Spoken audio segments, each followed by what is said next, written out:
Hey everyone! So originally I wanted to make a really nice video about the Katana Shinai, talking about how great a sparring weapon it is. But today then we were testing it out. I've had this for about 3 weeks and this isn't the first time we tested it. But we came across an issue that I think needs to be mentioned.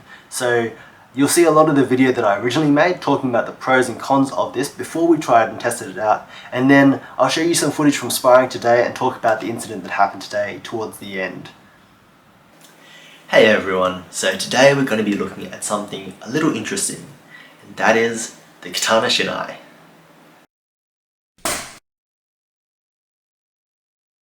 So a bit of forewarning, I've come off a midnight shift. It's currently 3 AM in the morning, so I'm talking a little bit softer, so hopefully the audio is okay, and I'm trying to shift my sleep schedule because I have an overnight shift tonight. So if I'm a little bit delirious, I'm sorry. So getting onto this is a Katana Shinai that I've bought off Smai for about $50. It's not a sponsored item, I just think it's a really cool item that I wanted to show you. So as you can see, it is like a Shinai, but made a little bit different. We have 3 slats of bamboo, all curved in the same direction, rather than them all opposing each other.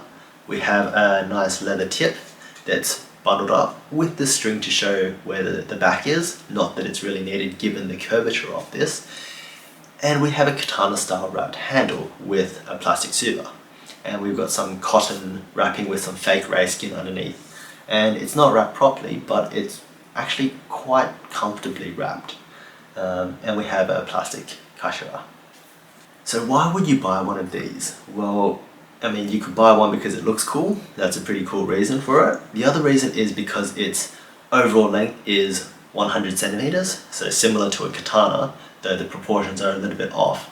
But the main reason that's advertised on Smai is because they say it's safe for use in sparring without borgu. Borgu being the protective gear that they wear in kendo, the helmet, the chest guard, the gloves, and also the waist protection.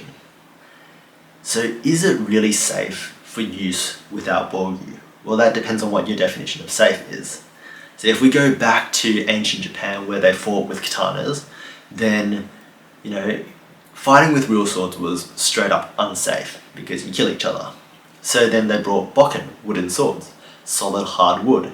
And when they sparred with each other, then they couldn't cut each other and they didn't cut off each other's limbs. And unless you received a really heavy strike to the head, then you wouldn't kill each other. So it's safe, right? Because you're not going to die unless you take a particularly heavy strike to the head, get a brain bleed. Possibly you could die, but you're less likely to die. So it's safe, right? Well, not really. I'm sure enough people received enough broken bones that they probably didn't heal from properly, and they figured that's not a good level of safety. So then they got the bokken, they wrapped it in cloth and some leather, and they made the bokken a little bit thinner. And so then they made, in Korea it's called the pigum, and in Japan it's called a fukuro shinai. This is the ancient fukuro shinai and ancient pigum, whereas now we have these safety swords. But that one then, if you got struck by it, then it still hurt. You could still get some broken bones. But if you got struck in the head, you were less likely to get a brain bleed and die. So, less likely to die. Safe, right? Well, still probably not, because, broken bones, serious injuries, they didn't really call that safe. And so then they drew a line between safety being not going to die, not get serious injuries, and not being painful. And so then they introduced the Shinai. And so the Shinai is made up of 3 pieces of bamboo, which all oppose each other, and they've got some flex. It's quite lightweight, doesn't have much mass to it. And so in that way, then you're not going to get broken bones. It still hurts, but you won't die from it. So no broken bones, no significant injury, just some pain. And well, yes, that's probably safe. But some people don't like pain. And so from there, then we have modern safety swords. And you've seen me use these previously. And so these are completely soft. There's nothing hard about them. Fantastic flex. You cannot get injured using them if you get hit by the blade end. It just won't cause injury and it doesn't hurt at all. So this is the real standard of safety. No pain, no chance for injury, no chance of serious injury, and no chance for death. But there's a few problems with this. That is that they're too flexible. And so if you try and maneuver the other person's sword or you try and parry well with it, then it just doesn't work because they're too flexible and they're too soft. And that's where I think the Katana Shinai comes in. So the Katana Shinai, then it's got some amount of flex, it's quite lightweight, and if you strike with good edge alignment, it probably won't cause too much damage. It might hurt a little bit, but you won't get injuries from it. And it's got enough rigidity to maneuver the other person's sword. But with rigidity comes realism. And with realism, with sword fighting, comes pain, injuries, and lack of safety. So can you still get injured with these? And I'd say absolutely. If you strike with good edge alignment, then it will flex in the right direction and you've got a very safe weapon. But what if you don't strike with good edge alignment? If you strike from the side, you have 3 bamboo slats all lined up in the same direction, and it's probably less safe than your actual Shinai because then you've got 3 bamboo slats opposing each other so that some of them can flex in the direction. Whereas here, you've got a solid piece of bamboo, a solid piece of wood striking against you. And if you strike using the back, well then you've got everything flexing against it. And so that's actually quite unsafe. So for beginners who don't have good edge alignment in their strikes, I actually wouldn't recommend the Katana Shinai because they can turn out to be more unsafe than they're advertised. And I would recommend the safety sword. Now the other thing is that if you take a hit from this, it does hurt. It can split skin, and especially over hard bony areas, it could potentially split the skin, cause it to bleed, or cause quite a lot of pain. So I really wouldn't want to be hit in the head by one of these. So I think head protection is probably the bare minimum, and next up would be some gloves. They don't need to be proper kendo kote, maybe even just some gardening gloves will do.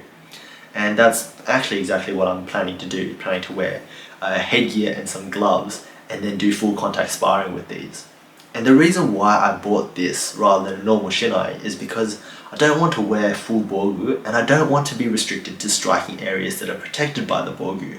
I want to be able to safely strike at legs, strike at the waist, go for rising cuts, and you can't really do that in Kendo because there's not enough protection for that. But I also don't want to get full HEMA protective gear. So I thought this was a good, cheap, in-between way to do that. And for other advanced practitioners who can strike with good edge alignment and are kind of sick of being unable to maneuver each other's swords because of safety swords and things like that, I think this is a really good alternative. But let's talk about some problems with this. So the first problem is the handle. The handle is obscenely long. So that's the handle and that's the blade. And overall length is about 1 meter, but it's about 60 centimeters of blade to 40 centimeters of handle. And the ratio should be 30 centimeters to 70 centimeters. So when I hold it, I would actually hold it like this, and that would feel normal for my normal swords. And so we have quite a lot of handle that's just wasted, and the Tsubo really should be down here, not up there. Now, like I said, the handle wrap isn't perfect. It's not wrapped in the traditional alternating way, and it doesn't have a proper ending nut, but it works. I mean, it's cotton, it's comfortable, it'll fit in your hands, and that's that. And the third thing is also just construction of it. It's quite lightweight bamboo, it can break, Shinai break. This one will probably break a little bit quicker than a Shinai based on its construction, and that's to be expected. Now, when they break, then you can have these sharp ends with the bamboo, and so then that's the most dangerous part because that, if you stab someone with that, could be quite dangerous. So keeping in mind that these can break, and then when they're broken they're a more dangerous weapon than when they're not, is a really big part of training with the Katana Shinai.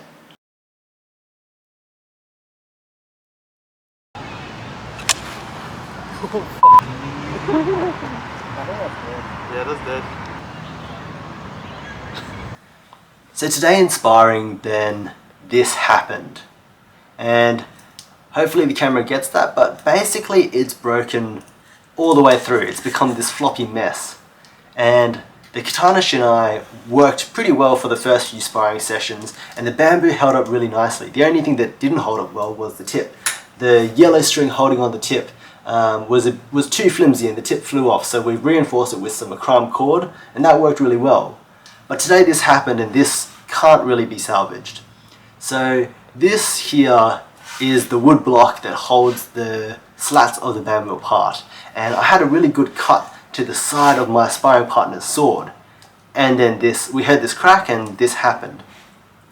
And the bamboo itself held up fantastically. It's really nice, really flexible, fantastic for sparring, but I think this block here needs to be improved on, as well as the connection to the handle, because when this happened we noticed it pretty quickly and we stopped sparring.